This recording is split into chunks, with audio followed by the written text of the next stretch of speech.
morning. Ayan na. Dito tayo sa ano ngayon. Oh. Ganda siya talaga.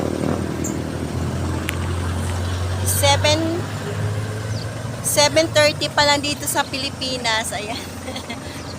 Eh maganda, tambay muna ako kasi nga may meeting kami. Kaya yun.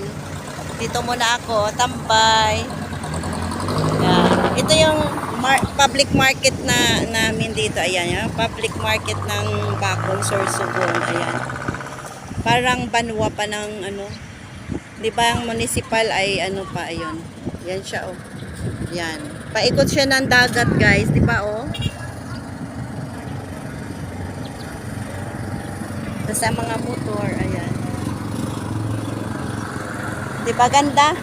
'Di ba guys? Oh, 'di ba super nice. Tapos may pabahay sila doon. Ayan ang pabahay oh, 'yun. Yan yung public market. Ah. Ay kuya, shout out diyan. Shout out, nagba-vlog ako. 'Di ba ganda na? Tapos yan ang dagat niyan. Yan yung mga ano, mga isda. Tapos yun ang sa kabila naman. Yun. Shout out dyan Terry. Ayun, tapos may nagpapatayo ng bahay dun sa may gilid ng baybay oh.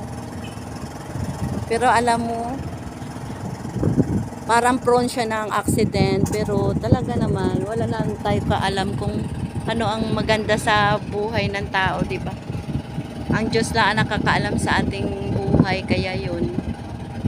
May mga ano, ganda. Hunas yata. Taob ya. Taob yan. Low tide. Hunas.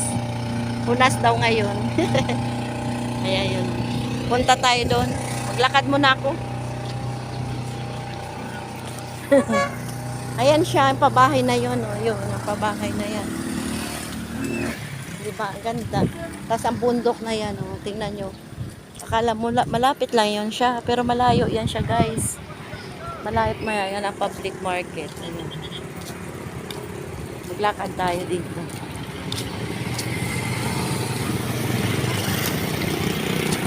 Babay na. Dito na ako. Bye-bye.